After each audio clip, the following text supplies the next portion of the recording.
मुअज़्ज़ज़ तलबा किराम, तरकीब करने से पहले चंद अहम बातें ज़हन नशीन कर लें कि तरकीब से पहले अगर आपकी उन बातों पर तवज्जो होगी और वो कवायद नहव के ख़ास तौर पर अगर आपको याद होंगे तो तरकीब करना आपके लिए आसान होगा। इसके कवायद को अच्छी तरह से नशीन कर लें। ख़ास तौर पर जिस जुमले की तरकीब आप करना चाहते हैं उसमें मौजूद जितनी चीज़ें हैं वो और उनसे मुतल्लिका जो कवायद हैं उन पर नज़र सानी कर लें तो फिर उसको पहचानना मुश्किल नहीं होता। मसलन दरबा ज़ैदुन अमरन बिल खशबति फ़ी दारी। अब इस जुमले में बुनियादी तौर पर देखिए 3 चीज़ें हैं, बल्कि 4 चीज़ें हैं, फ़ेल, फ़ाइल, मफ़ऊल बिही और जार मजरूर। तो अब दरबा जैसे फ़ील है, ज़ैदुन अमरन खशबा ये ज़ैदुन इसका फ़ाइल है, अमरन ये मफ़ऊल बिही है, बिल खशबती और फ़ी दारी ये जार मजरूर हैं। तो इनके कवायद अच्छी तरह ज़हन नशीन कर लें तो इस तरह आपको इसकी तरकीब करना आपके लिए आसान होगा। इसी तरह तरकीब से पहले इबारत में मौजूद ऐसे तमाम कलिमात के माना भी तलाश करें कि जिनके माना इससे पहले आपको मालूम ना हो, क्योंकि माना जानने की बिना पर भी तरकीब में बेहद आसानी पैदा हो जाती है। वो कहा जाता है अत-तरकीब तहतल माना, कि तरकीब जो होती है वो माना के तहत ही होती है। एक मिसाल है अकलल कुम मसरा यहया। अब इसकी तरकीब में अगर अलकुम मसरा का तर्जमा मालूम नहीं है तो हो सकता है कोई इसे दरिंदा ख्याल करे, कोई जानवर ख्याल करे और इसको फ़ाइल गुमान करके यूँ तर्जमा कर दिया जाए कि कुम मसरा ने यहया को खाया। लेकिन अगर इसका तर्जमा देख लिया जाए कुम मसरा का तो पता चलेगा कि कुम मसरा का माना है अमरूद।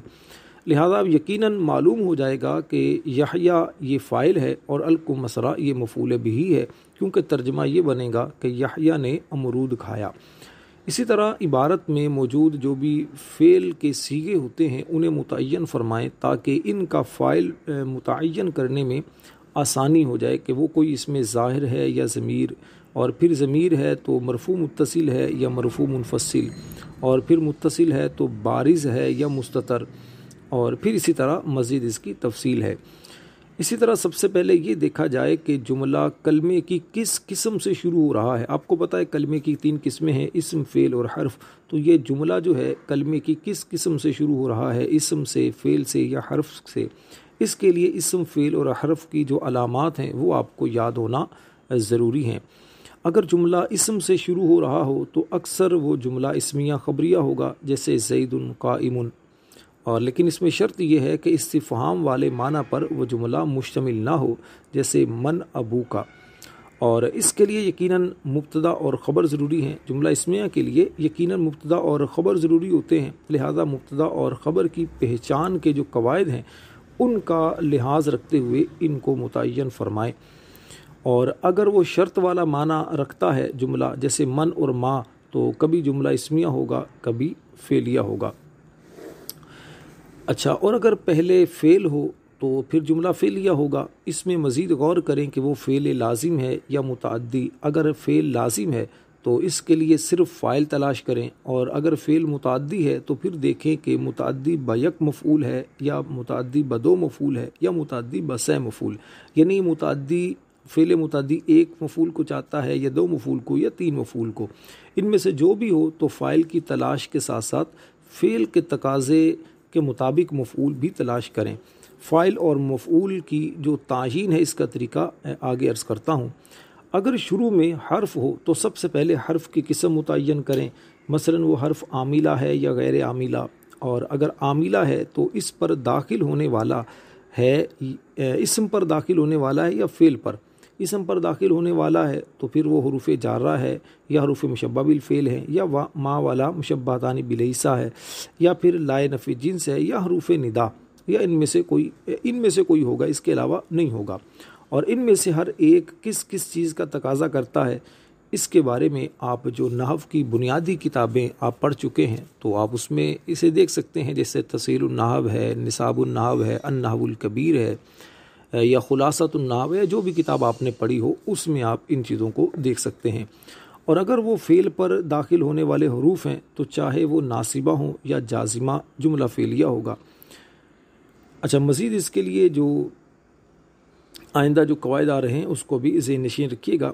इसी तरह पूरी इबारत में आने वाले जो भी अस्मा हैं, जो भी इसम हैं, उस पर गौर करें कि उनका ताल्लुक़ मरफूआत से है, मंसूबात या मजरूरात में से किसके साथ है, ताकि तरकीब में मज़ीद आसानी पैदा हो जाए। याद रखिए, जब तक किसी लफ्ज़ का आगे से ताल्लुक़ पूरा ना हो जाए, पीछे के लिए उसे कुछ ना बनाएं। मसलन दारबर रजुलुल्लज़ी फ़िद्दारी अमरन। अब इस मिसाल में अर्रजुलु पीछे के लिए फ़ाइल और आगे के लिए मौसूफ़ है। चुनाचे तरकीब करते हुए यूँ कहा जाएगा कि दारबा फ़ेल, अर्रजुलु मौसूफ़। इसके बरखिलाफ़ आप अर्रजुलु को मौसूफ़ बनाए बगैर फ़ौरन दारबा का फ़ाइल करार नहीं दे सकते, ये गलत होगा। बल्कि अर्रजुलु की तरकीब करें, अर्रजुलु मौसूफ़, अल्लज़ी इसमें मौसूल फ़ी हर्फ़ जार दारी मजरूर वगैरह, इस तरह पूरी तरकीब करते करते फिर इसके साथ मिलाकर अर्रजुलु को मौसूफ़ सिफ़त बनाकर तो फिर आप आगे चलेंगे। अच्छा, इसी तरह तरकीब करते हुए ये तरकीबी जो कवायद हैं, इबारत में तरकीबी जो कवायद हैं, इनकी रूह से कलिमात का आपस में ताल्लुक़ देख कर मुस्नद और मुस्नद इले तलाश करें। और इसी तरह एक अहम बात यह है कि तरकीब करते हुए ये याद रखना भी बहुत ज़रूरी होता है कि मैं पहले क्या बना चुका हूँ और अब मुझे क्या क्या तलाश करना है। पहले आप अगर मिसाल के तौर पर मौसूफ़ बना चुके हैं तो आगे आपको सिफ़त तलाश करनी है। पहले अगर आप मुदाफ़ बना चुके हैं तो आगे आपको मुदाफ़ इले तलाश करना है। अच्छा, तरकीब में आसानी के लिए लफ्ज़ी तर्जमा निकालने में महारत का हासिल होना ये बेहद ज़रूरी है, क्योंकि लफ्ज़ी तर्जमा और तरकीब का आपस में बहुत गहरा ताल्लुक़ है। चुनांचे तरकीब से तर्जमा और तर्जमे से तरकीब समझ में आ जाती है।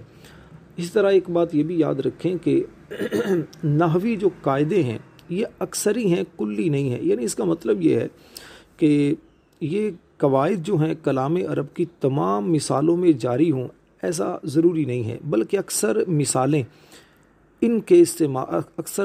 में इनके इस्तेमाल को पेश नज़र रखा गया होता है। लिहाजा अगर कोई तरकीब इस उसलूब के ख़िलाफ़ नज़र आए तो परेशानी का शिकार ना हो, क्योंकि अरबों ने जो कवायद बनाए हैं नहव के, वो मिसालों को देख कर बनाए हैं। अरबी पहले थी, नहवी कवायद ये बाद में बने हैं।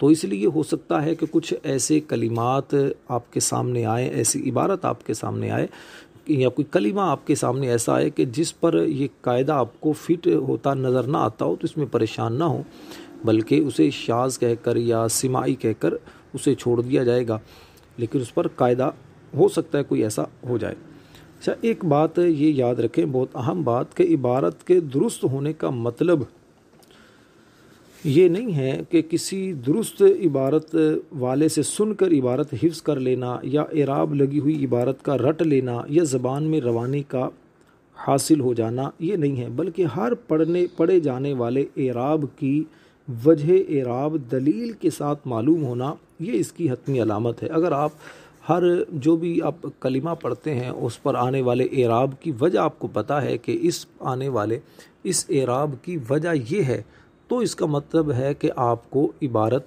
आपकी पुख्ता है। वरना आप किसी की सुनकर याद करके आप उसी तरह सुना देते हैं तो ये इबारत के पुख्ता होने की अलामत नहीं है। अच्छा, साथ ही चूँकि हम शरह मियाँ तामिल की तरकीब के बारे में पढ़ेंगे, तरकीबें करेंगे, तो तरकीब के बारे में ये भी सुन लें कि तरकीब कहते किसे हैं। तरकीब का लुग़वी माना होता है मिलाना, और इस्तिलाही एतबार से कलिमात के बाहमी ताल्लुक़ को देखने के बाद मुस्नद और मुस्नद इले तलाश करके जुमले की किस्म मुतय्यन करना, ये है तरकीब की तारीफ़। तरकीब का मकसद क्या है? इसके बहुत सारे मकासिद हैं, कई मकासिद इसके साथ वाबस्ता होते हैं। मसलन कलिमात का आपस में ताल्लुक़ जानना, क्योंकि इसी के नतीजे में तरकीब करने वाला मालूम कर सकता है कि मज़कूरा जो इबारत है वो मुरक्कब मुफीद पर मुश्तमिल है या गैर मुफीद पर। इसी तरह तरकीब करने का एक मकसद ये होता है कि तर्जमा करने में सहूलत हासिल की जाए, क्योंकि मुरक्कब की किस्म जाने बगैर इसका दुरुस्त तर्जमा मुमकिन नहीं होता। तीसरा मकसद ये है कि मुरक्कब मुफीद होने की सूरत में अरब के कलिमात के आप बाहमी ताल्लुक़ को देखने के बाद मुस्नद और मुस्नद इले को हासिल करके जुमले की किस्म मुतय्यन करना, ये भी एक इसका मकसद होता है। और چوتھا مقصد یہ ہوتا ہے کہ اعرابی غلطیوں سے محفوظ رہنا۔ ترکیب کرنے کے بہت سارے فائدے ہیں، ان میں سے چند فائدے عرض کرتا ہوں۔ ترکیب کرنے کا ایک فائدہ تو یہ ہے کہ کلمات کی پہچان اس سے پختہ ہوتی ہے، اسی طرح اعرابی غلطیوں سے بندہ حفاظت میں رہتا ہے، اور مرکب اور جملوں کی اقسام کی تعیین میں دقت ختم ہو جاتی ہے، اس سے پہچان آسان ہو جاتی ہے۔ اسی طرح اس کا فائدہ یہ ہوتا ہے ترکیب کرنے کا کہ ان تمام کاموں کے وجہ سے عبارت کا درست ترجمہ کرنے میں سہولت حاصل ہو جاتی ہے۔ اور ایک فائدہ جو بہت ہی زیادہ اہم اور بہت بنیادی فائدہ کہہ لیں، بہت ہی زیادہ فائدہ اس میں ہے کہ نحوی قواعد کے اجرا کا بار بار موقع ملتا ہے، جس کی وجہ سے نحوی جو قاعدے ہیں ذہن میں پختہ ہو جاتے ہیں، اور اس کی برکت سے آئندہ درسی کتابوں کے علاوہ ہر قسم کی عربی کتاب کی عبارت پڑھنے اور ان سے درست مفہوم لینے میں آسانی پیدا ہو جاتی ہے۔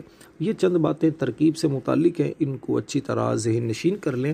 امید ہے کہ ان باتوں کو اگر آپ پیش نظر رکھیں گے، جو بھی جملہ آپ کے سامنے آئے گا اس جملے کے بنیادی قواعد اگر آپ ذہن نشین کریں گے، کچھ پڑھ لیا کریں گے، تو اس سے آپ کو ترکیب کرنا بہت آسان ہو جائے گا۔